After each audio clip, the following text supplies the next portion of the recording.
Olá, pessoal, o programa Na Realcast da Vortex Educação, mais uma vez com você, trazendo um tema muito importante. Todos os temas que nós abordamos envolvem o BNCC, envolve a parte pedagógica e todo o universo da escola. E procura levar até você, pai, mãe, também muita informação, além dos professores, os colegas da escola como um todo, coordenação, direção.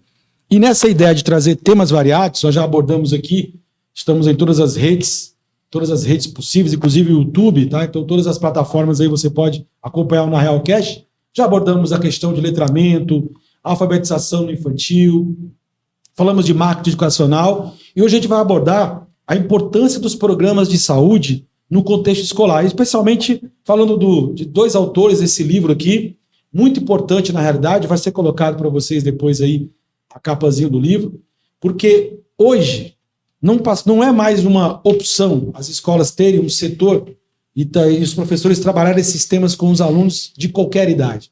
É uma obrigação, porque a BNCC também coloca a ideia dos programas de saúde como importante, assim como as habilidades socioemocionais, que não deixa de ser, obviamente, também faz parte da chamada saúde mental. Então, convido vocês hoje a acompanhar o nosso Na Realcast com essa temática, mais uma vez reforçando que para você aluno, para você pai, para você mãe e todo o contexto da educação são temas relevantes que a gente traz para a discussão aqui com vocês. Eu gostaria de convidar aqui para se apresentar o professor Emílio e o professor Fábio, vão se apresentar a vocês os autores desse livro, Biologia, Programas em Saúde, que vai muito além da biologia, né? É bastante universal, conhecimento que a gente pode adquirir, conhecimentos básicos, vocês veem a importância que é ter noções de primeiros socorros todos os dias. A gente precisa de uma situação dessa para salvar uma vida e falta um pouco mais disso nas escolas. A gente acha que isso é só para você ser em escolas grandes, tem que ter todo um aparelhamento, a gente vai falar disso. Qualquer segmento, qualquer escola, seja o tamanho que ela for, pode usar muito bem esse conhecimento para ajudar, ainda mais quem trabalha com criança no setor infantil, às vezes ali uma criança que engasga, uma série de situações que vocês conhecem bem. Hoje a gente vai ouvir um pouco de dicas sobre isso e como melhor trabalhar isso no contexto aí escolar. Tudo bem, professor Emílio? Seja bem-vindo na Realcast. Vortex Educação convidando. Você falasse um pouco da sua atuação, além de professor, e como é que você deu a ideia junto com o Fábio de preparar esse livro? Bacana. Então, inicialmente, muito boa tarde a todos. Prazer muito grande estar aqui e inicialmente agradecer o convite da Vortex, do professor Alex pelo convite, a gente fazer esse bate-papo, esse debate em cima dessa temática que já deveria ser muito mais sólida, né, Alex? E de repente eu estava escutando você falando aí sobre como as escolas, como é importante as escolas e todos os ambientes de uma forma geral terem uma abordagem tanto teórica quanto prática desse assunto saúde nas escolas, saúde no ambiente infantil. Inclusive, eu estava conversando com o Fábio sobre isso hoje. Hoje não é apenas uma questão de importância. É muito importante a escola ter essa abordagem, ter esse conhecimento. Hoje é lei, né? Hoje existe uma lei que obriga todo o setor que trabalha com crianças, lei Lucas, né, Fábio? Trabalha com crianças, seja no infantário, seja nas creches, nas próprias escolas, elas precisam ter esse conhecimento e esse preparo para primeiros socorros que envolvam crianças. A gente começou a desenvolver esse livro, na verdade foi uma ideia que partiu do Fábio. Nós somos professores de biologia há muitos anos e também somos médicos, então a gente sempre teve esse interesse, essa paixão pela biologia relacionada à parte humana, relacionada à saúde, fisiologia, doenças infecto-parasitárias, doenças genéticas.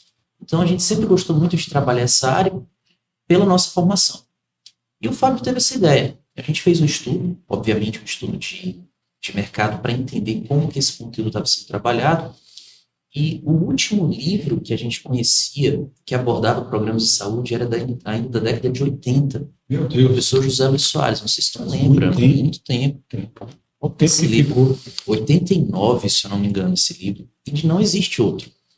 E aí, mudou muito, não preciso nem dizer, né, são aí, mais de 30 anos, 34 anos já, sem o material né, um material desse tipo, um material livresco, que trouxesse esse tipo de informação. Então a gente começou a desenvolver. Na verdade, a gente já tem pelo menos uns 5 anos que a gente começou a escrever esse livro.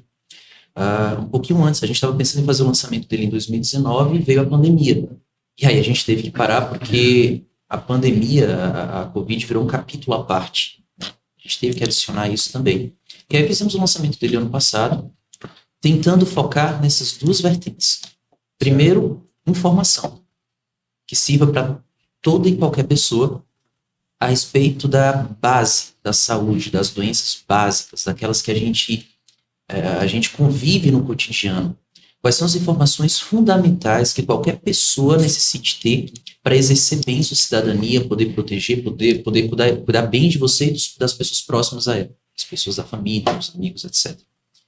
E também direcionado também para os alunos que fazem concursos, tanto a nível de Enem, como a nível de vestibulares tradicionais, como a nível de concursos para profissionais da área da saúde.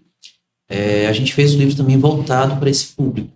Então é bastante segmentação bem ampla nesse caso. Exatamente. Interessante. Procurou colocar o livro de uma maneira didática que pudesse atingir bem esse público. Só aproveitando, gente, na Realcast aqui com vocês, hoje falando sobre programa de saúde no contexto escolar, o me colocou que não só no contexto escolar, né? Obviamente é informação para todas as pessoas que nós estamos puxando para cá, obviamente para o nosso contexto da educação, e por isso ele citou, mas qualquer um tem que ter esse acesso à informação, como eu disse, numa emergência, na situação, é conhecimento da mesma forma. Eu mesmo já dei uma olhada para lembrar, não só do tempo, que ele estava falando que não teve nenhum livro, mas eu me lembro bem que aconteceu esses 30 e poucos anos. Os livros didáticos de biologia acabavam trazendo ali, quase sempre no final do conteúdo, né, um tópico de primeiros socorros, a falar de certas doenças e tal, ou seja, assim meio que deixando o conteúdo normal, o conteudismo normal de biologia em destaque, e essa parte que eu acho tão importante, colocado às vezes um tópico ou outro no final. Mas a coisa se inverteu tanto, você falou em cidadania, que a BNCC, ela traz que o jovem tem que ser preparado para ter uma formação humana integral. Isso inclui não só questões de cidadania, mas também questões de saúde coletiva, saúde pública. Tá? Mas antes, para a gente continuar, Emi também, professor de biologia, como já adiantou o Fábio médico. É o contrário, né? Aliás, Emi e Fábio. Fábio aqui é a dupla sertaneja, Emi e Fábio. O Fábio também médico, também atua e é da área de biologia também. Como ele já falou um pouco sobre o que você já começasse falando da Lei Lucas. Pouquíssima gente sabe da lei. E não pode ser aquela... Né, é mais um caso que no Brasil, daquelas leis que... O Brasil é tão curioso que você cria até o nome. Lei que não pega. Tem lei que pega e lei que não pega. Fala um pouco sobre a Lei Lucas e a importância de ter acesso a esse conhecimento. E se ela está no livro, senão já fica a sugestão para inserir. É verdade. Olá, pessoal. Então, antes de mais nada, é um prazer estar aqui, né, podendo dialogar um pouco sobre essas duas frentes que a gente domina, né? Que é a saúde e a educação, né? E o professor Alex aí fazendo esse brilhante trabalho aí, podendo levar, porque, além de tudo, o que a gente está tentando divulgar é informação. Informação de qualidade, baseada em coisas muito atuais, né? Consensos, diretrizes, nada vem da nossa cabeça, né, professor Emi? Que tudo tem uma base, um fundamento. E interessante você falar aí da questão da saúde, a própria Constituição, ela traz, né, que dentro dos seus determinantes, você tem que ter a educação. A saúde tem como um de seus determinantes a educação. E o contrário também é extremamente complementar, né? A educação precisa da saúde, que não se tinha isso antigamente. Tá bem detalhado, né? nos princípios Ou básicos. seja, para nós termos saúde, a gente precisa de educação. Mas antes, a educação não vinha atrelada à saúde, era um negócio bastante complexo. Pois bem, o que aconteceu? Em 2017, né, uma criança de 10 anos, numa atividade escolar, ela acabou se engasgando, e durante a tentativa, né, de atendimento por parte dos profissionais da escola com relação àquela criança, ela acabou, infelizmente, falecendo, né? Ela não faleceu no mesmo momento, ela ficou grave, né? Ela teve, na linguagem médica, o que a gente diz, ela teve uma parada respiratória, uma parada cardiorrespiratória, hipóxia, ou seja, não teve oxigênio para nutrir suas células, e ela acabou indo para UTI, 2 dias depois ela acabou falecendo, isso em 2017. Então, isso foi em Campinas. na região de Campinas, São Paulo. São Paulo. Então, em 2018, né, a mãe dessa criança iniciou, a princípio, através das redes sociais mesmo, um movimento, né, que tentava fazer com que essa informação de primeiros socorros chegasse ao máximo de pessoas. O interessante é que ela, a mãe da criança, no primeiro momento, ela nem pensou na escola em si, ela começou a divulgar. Né, o que fazer com o engasgo, e aí foi outras pessoas, rapaz, Que, aliás, chegar às escolas. Né? A gente vê Pois não. inúmeras situações, isso é bastante cotidiano. Às vezes só vira notícia de jornal, infelizmente, quando vem a criança a Chega, falecer, né? né? Mas isso é super comum em escolas, que onde tem criança não tem jeito, né? Vai acontecer alguma situação dessa. Realmente, e o impacto quando é criança é maior. Muito maior. Né? Então, assim, realmente foi um negócio que impactou bastante. Em 2018 criou-se um projeto de lei e em outubro criou-se a Lei Lucas, que é uma lei que né, obriga, né? Então, teoricamente, ela obriga, né, as escolas infantis no primeiro momento, mas ela é uma lei assim que ela é bem ampla, ela até Uma lei o momento, federal? ela é uma lei federal, porém ela dá Importante. autonomia para que os municípios, através das suas particularidades, né, imprimam a saúde, no caso dos primeiros socorros, para cada caso. Né? Então, as escolas em si implementem o processo. Exatamente, com autonomia. Né? É uma lei ainda que carece de maior divulgação. É uma lei que a gente começou... Eu acho que ela foi um pouco impactada pela Covid. Se ela foi em 2018, eu penso que a promulgação, normalmente pelos trâmites, só deve ter ocorrido no ano seguinte. Isso. E aí talvez a divulgação não foi tão ampla. A própria E cobrança, aí já veio 2 anos de pandemia, mas torna-se ainda mais relevante. Então as escolas estão nos acompanhando, você pai, você mãe, procure Lei Lucas. E é o seguinte, escolas, não tem opção de não treinar seus funcionários. Não tem. Não só os professores. Você tem que, nesse caso, envolve todo o corpo da escola, do Isso. porteiro ao zelador, ao pessoal da cantina, então o administrativo, o pedagógico inteiro. Por quê? Numa situação ali, você não vai ficar chamando ninguém. Tem que ter ali, pelo menos até que se chame, logicamente, né? Uma situação de emergência, uma né? emergência, Não dá tempo. até que se chame o SAMU e o médico e tal, dar aquela.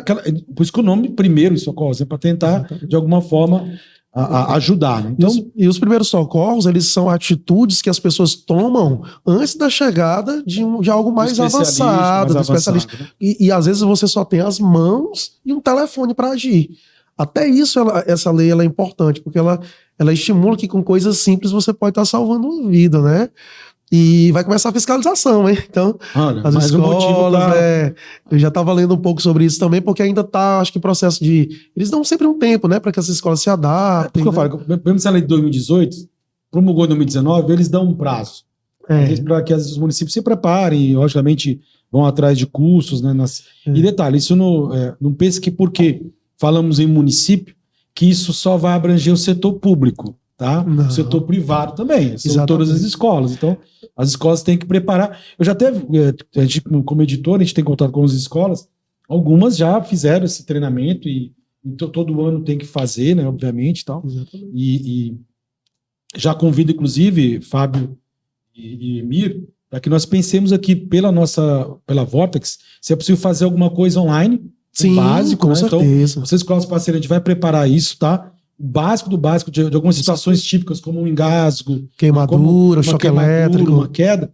Nós vamos preparar uma live para vocês poderem participar e deixar nossa plataforma para que possam acessar, tanto os pais como também os professores. Mas é muito importante que cada escola procure um treinamento. Normalmente você tem nas cidades órgãos que fazem isso, às vezes procura o CRM, né, que deve ter algum tipo de orientação, alguma empresa, alguma coisa. É importante trabalhar nesse sentido. Bem, em cima dessa ideia do contexto escolar, esse primeiro bloco, você está acompanhando aqui o Na Realcast, da Vortex Educação, hoje conversando sobre a importância de programas de saúde no contexto escolar. Eu queria que vocês dois destacassem, né, sempre atribuindo ao livro de vocês, que hoje é vendido, não está na Amazon ainda não, né? Ainda não. Ainda não, mas vai providenciar, a gente vai colocar nas publicações para vocês adquirirem o livro. Repito, muita informação importante, que vai além da ideia do aluno fazer prova, além disso, tem informação, então é quase como um guia para você ter essa noção sobre a importância do programa de saúde no contexto, tá? Que vocês destacassem, dentro da experiência de vocês,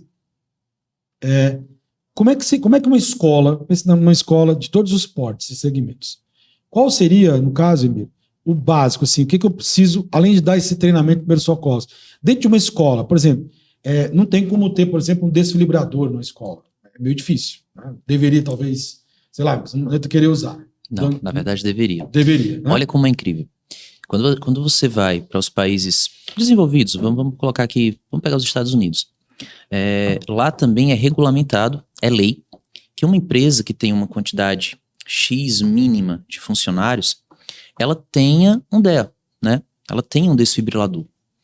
E é feito um treinamento periódico com os funcionários daquela empresa para que eles fiquem, para que eles saibam como agir em determinadas situações de emergência. Incrivelmente, até infarto agudo do miocárdio. O Fábio colocou uma coisa importante. Os primeiros socorros, a primeira medida, ela é fundamental tanto para evitar a morte do paciente, como para dar a possibilidade do paciente sobreviver sem sequelas graves demais. O infarto, as medidas de primeiro socorro no infarto, não sei se vocês sabem, mas ela é a doença natural, né, vamos colocar dessa forma, que mais mata, né, adultos no mundo. A doença que mais mata são as doenças cardiovasculares, cerebrovasculares. No Brasil tem o trauma, né, que é responsável por um percentual muito grande de morte de adultos jovens. Mas em caso de mortes naturais, as doenças vasculares elas estão em primeiro lugar. E é uma coisa tão importante nos Estados Unidos que lá toda empresa tem um DEA, tem um desfibrilador. E é muito, sabe, Alex, ele é muito autodidático, entendeu? Você conecta, depois que você conecta no paciente, ele vai lhe dando as instruções, o que você tem que fazer? Espera, preciso fazer uma desfibrilação, preciso dar um choque no paciente? Se precisar, a máquina vai lhe dizer, olha, não é hora de choque, não tem indicação, continue com as medidas de RCP, né, de ressuscitação cardiopulmonar, continue com as massagens. Ele vai lhe dando as instruções. Então, na verdade, as empresas, elas precisam, lá é lei, né? Aqui ainda não é, mas logo, logo vai ser. A gente acaba estando muito atrasado em algumas coisas. E, Alex, salva a vida. Acredito. É uma coisa que salva a vida do paciente. E ele é um aparelho muito simples, muito, muito simples. Acredite, ele não é um aparelho de alta complexidade. O que vai ser difícil para quem vai estar utilizando naquele primeiro momento é só instalar. Ligou o botão, o resto ela vai lhe dando os comandos. Você falou que vai dando a própria informação, né? Exatamente. E isso também é uma realidade que vai chegar aqui. Agora, no contexto atual que a gente vive, nós temos muitos outros problemas. Bora falar primeiro sobre crianças. Quando você está num ambiente escolar, e obviamente as escolas que trabalham com as faixas etárias menores, elas já têm todo um cuidado estrutural para proteger a criança, mas ela é suscetível a quedas. O que você faz se uma criança caiu de cabeça? O que você vai fazer com uma criança no caso de um choque elétrico? Pegou um choque elétrico e está desmaiada. O que eu vou fazer com uma criança no caso de uma crise convulsiva? O próprio engasgo que a gente citou aqui, que acho que é talvez um dos mais comuns, né? Eu vou meter o dedo na boca da criança para tentar desenrolar a língua. No imaginário popular E é uma das medidas mais erradas, entendeu? E é feito, pai, você em casa, né? Crise convulsiva é uma reação simples e comum e, sabe, cotidiana, que qualquer pessoa saudável pode ter. Uma criança com uma crise febril pode ter uma convulsão. Um transtorno de ansiedade generalizado pode causar uma convulsão. Não dizem que o Ronaldo Fenômeno... Teria até sido hoje, isso, né? Teria acontecido isso em 98, na final, na Copa de 98. Não sei se é verdade, mas... São teorias, né? Tem muitas teorias aí. Se vocês soubessem o que aconteceu naquele dia, vocês ficariam enojados. Conhece essa corrente, não conhece? De qualquer forma, até mesmo mas é completamente possível, pessoal. Um transtorno de ansiedade intenso pode gerar uma crise convulsiva. Agora, a pergunta é, o que eu, como cidadão, eu tenho que saber sobre uma crise convulsiva? Eu vi um paciente caído no chão convulsionando, o que eu tenho que fazer?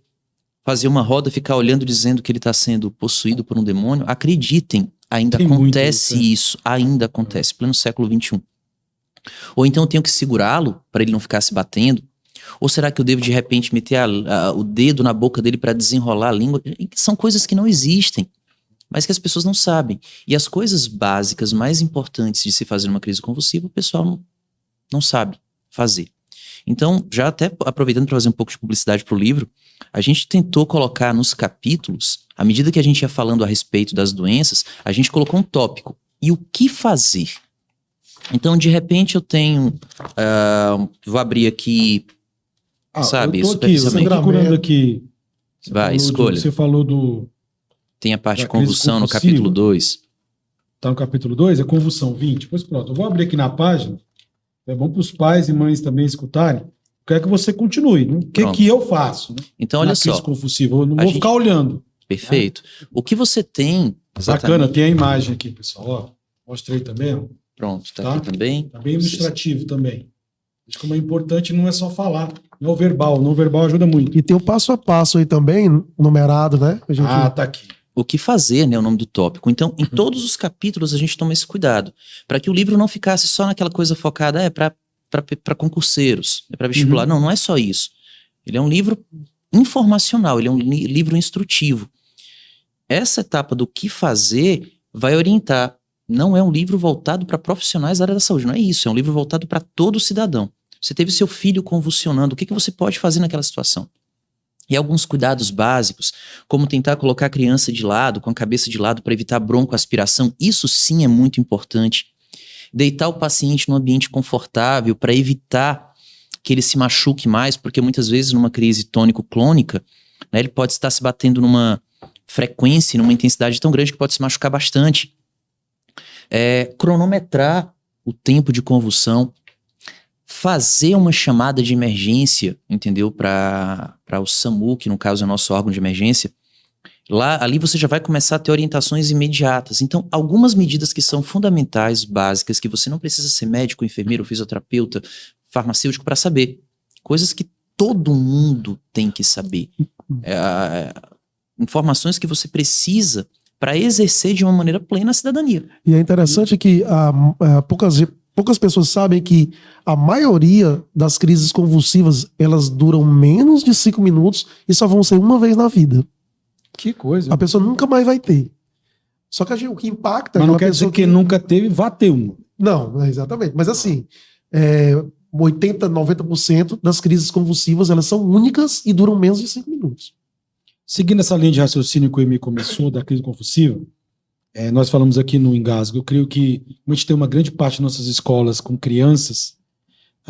Qual a primeira ação quando ocorreu o engasgo na sala de aula? Ou lá na cantina, quando as crianças estiverem no refeitório ali e tal, que às vezes não dá para também os professores ficarem em cima de todas as crianças. Mas que você ter uma professora auxiliar, não dá para estar orientando. Mas aconteceu, qual a primeira ação? Você sabe que essa sua ideia de fazer uma demonstração, ela é vai ser agendado, sensacional, né? Porque eu preciso desmistificar aqui uma coisa. A gente divide os engasgos em 2 grandes grupos. O engasgo parcial e o engasgo total. Aquela pessoa, Alex, que está tossindo, ela está no engasgo parcial. Por incrível que pareça, nesse quadro, o que a gente tem que fazer é ficar do lado e estimular a tosse.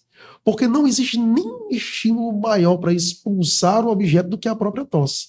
Nem você fazendo a famosa manobra de Heimlich, que é aquela que se coloca a mão, né, assim, numa linguagem mais popular, na boca do estômago, né, e pressiona. Nem aquilo ali é mais importante do que a tosse. A tosse é o principal estimulador para se expulsar um objeto. Mas o próprio organismo, a tosse já é um instrumento do próprio organismo, digamos assim. Exatamente. Poder... Mas se uma pessoa está tossindo, é porque o engasgo dela é parcial, não é um engasgo total.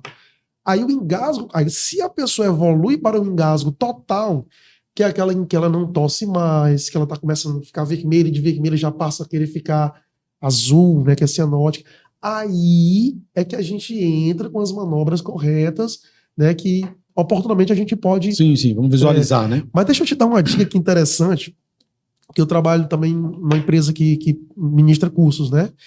E tem uma coisa que eu estudando que quando eu descobri, eu fiquei assim... não sei se tu já viu em algum filme, em alguma circunstância, a pessoa colocando a mão no pescoço, quando ela tá engasgada, as 2 mãos assim. Não sei se tu já ouviu falar disso aí. Ela né? faz o movimento. Isso, ela tá Eu engasgada. entendi que é porque ela não consegue respirar, né? Não é isso. não é. Isso é um sinal americano. Isso é ensinado nas escolas para as crianças, que quando elas estiverem engasgadas, elas coloquem as 2 Faça mãos essa no linguagem pescoço. corporal. Isso, para indicar que ela está engasgada. Interessante aí, tá? Eu não sabia. Você tá vendo? O que eu sabia era dar uma... Pois é. bater nas costas com certa violência. Outro dia eu fui tossir, quase me mato. Não precisa bater. Que não é tão eficiente assim. E é interessante que, eventualmente, se uma pessoa bater nas costas de outra, pode ser, mas assim, é ali a tosse que é muito mais importante do que aquela pancada. E talvez aqui no Brasil a gente poderia estimular também, ensinar, olha, nas escolas, né, dentro dos cursos, olha, se você tiver engasgado, você coloque as duas mãos aqui, que é pra gente entender. Mas isso é uma coisa que precisa de uma cultura, né? Então, é o chamado começar, né? sinal do engasgo americano, né? Mas é bom, mas não deixa de ser uma forma da Exato. pessoa poder se expressar. E assim, as crianças provavelmente não, nessa situação, você nem vai ficar falando, né? Então, talvez seja uma ação, acho que a ideia foi essa, né? Pensar. Fora essas duas situações, claro, você falou em estrutura, né? Você falou em choque, porque imagina, em casa, normalmente o que a gente faz quando tem criança pequena, né? Coloca aquelas coisas na tomada, né? Mas você tem que estar olhando todo momento. Quando eu imagino uma escola, você citou aqui, e eu queria que nós fechássemos esse primeiro bloco, falando dessa importância, de algumas ações bem pontuais. Em caso de queda, porque queda é muito comum nas crianças. Demais. Porque no intervalo elas vão estar, vai ter um momento que tem intervalo, vai ter um momento lá do pátio, né?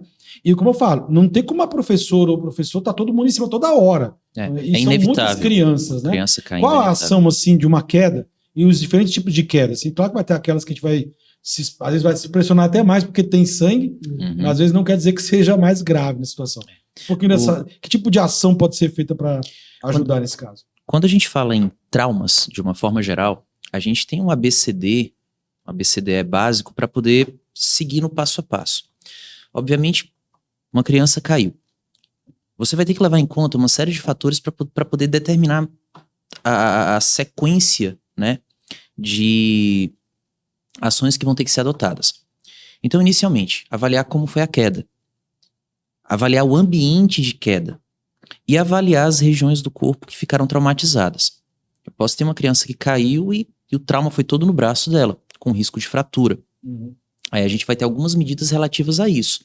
Avaliar qual que é a situação do membro, né? Colocando o membro em repouso, ver se há algum nível de deformidade que fale a favor de uma luxação, de uma fratura. Está visível, né? Exatamente. Visível, né? Aí você vai partir para uma imobilização, né? Para uma proteção daquele órgão que está possivelmente lesionado. Mas até aí a gente tem um evento que não traz grandes riscos de evoluir para uma coisa mais grave, né? Fratura, apesar da dor, apesar do susto, apesar do tempo de recuperação, ela é algo completamente reversível, curável. Quando você vai para riscos maiores, no caso de uma queda, que é o que a gente está focando agora, o principal, o mais perigoso é o traumatismo craniano. Uma criança está brincando em determinado brinquedo, escorregou, caiu de cabeça, batendo com a cabeça no chão. Risco de um dos brinquedos que mais acontece acidentes, né? É o escorregador. Exatamente. E um risco de traumatismo craniano direto, um risco de um traumatismo raquimedular, pegando coluna se a criança cai e de repente cai numa posição que provoque uma hiperflexão do pescoço, uma hiperextensão. E aí esse é o momento de saber reconhecer como o acidente aconteceu, né? E qual foi a região que foi traumatizada. Porque vai começar agora uma sequência de ações que vão determinar se aquela situação é gravíssima e qual que é o nível de prognóstico, né, de expectativa de recuperação total que aquela criança tem. Primeiro, checar vias aéreas. Essa criança está respirando, não está respirando? Extremamente importante. Checagem de circulação, né? Checagem de batimentos cardíacos, checagem de hemorragia. Obviamente, a gente sempre vai começar no passo a passo. Como eu falei, tem um ABCDE, e agora ABCDE-X, né, Fábio? X na frente, é o X-ABCDE. X-ABCDE, que inclui também as hemorragias. Então, a medida daquele momento é checar sinais vitais da criança, garantir que ela esteja respirando, que o coração esteja batendo. A partir daí, você vai começar agora medidas de contenção, proteção da região cervical, que é muito, muito importante. Nesse momento, bem, esse da proteção que eu também já tinha visto muito, mas enquanto isso, claro, nesse intervalo aconteceu uma situação dessa, já ligou para o SAMU, obviamente, e tal. Isso. Mas que tipo de material que eu posso usar para imobilizar, por exemplo? Você não vai tentar utilizar material nenhum, até porque é uma coisa que não pode ser improvisada. Pois é, no momento que você improvisa, você pode acabar fazendo uma coisa de maneira errada. Colocar, então, na posição, exatamente, deitado, Se você checou, a criança caiu, tá ali deitada, tá estirada no chão, você conseguiu perceber que a criança tá respirando, o coração tá batendo, ela tem pulso, etc. Ela tá numa situação que ela tá estável. Aquele é o momento de fazer a ligação, pedir ajuda, né? Você faz, na verdade, o primeiro passo, né? Pede ajuda e você vai começar a receber essas orientações. Naquele momento, não devem ser feitos movimentos bruscos. Por exemplo, no caso de uma criança que caiu direto de cabeça, nada de tentar arrumar o pescoço, né? mexer, modificar, mudar de posição, porque isso pode piorar o trauma. Quando a equipe de socorro chegar, ela vai estar trazendo o equipamento próprio daquilo. Inclusive, no momento do socorro, existem algumas manobras que tem que ser com a equipe preparada, até o momento de colocar a criança em cima de uma maca, a forma como colocar o colar cervical, o tamanho do colar cervical tem que ser específico para aquele tipo de criança. Né? Então, as primeiras medidas, no caso de um traumatismo, depois de você ter checado os sinais vitais, e também de ter pedido socorro, a gente não pode esquecer desse ponto, né? O pedido de socorro, a ligação para o SAMU é importantíssimo, porque naquele momento você já vai começar a ter orientações. Vai ter uma orientação pelo telefone, né? Exato. As demais medidas são mais protetivas. E aí, caso, não, Mimi, mas eu percebi que a criança não está respirando. Aí agora vai entrar em cena algumas manobras, algumas medidas, que são medidas de primeiro socorro, que aí a gente vai precisar entrar nesse campo que você comentou, da gente fazer um treinamento naquela situação específica. Às vezes até heróicas, né? Assim, no sentido de que se não fizer, a criança pode falecer, né? Mas precisaria de um mínimo de um conhecimento básico, né? De um treinamento. Eu lembrei aqui, vamos lá pro imaginário popular da coisa, né? Vamos lá, típico. Criança cai, bate a cabeça. Chequei lá, aí criança. vai, tá, beleza, aí dá água pra criança. Eu vejo muito isso. Outra coisa, não deixa ela desmaiar. E depois, não deixa ela dormir. Mesmo que ela tenha batido. Não, eu tô bem. Não tem relação nenhuma, né? Não tem. Na verdade, é importante pra gente, para o médico, é importante a gente não perder essa...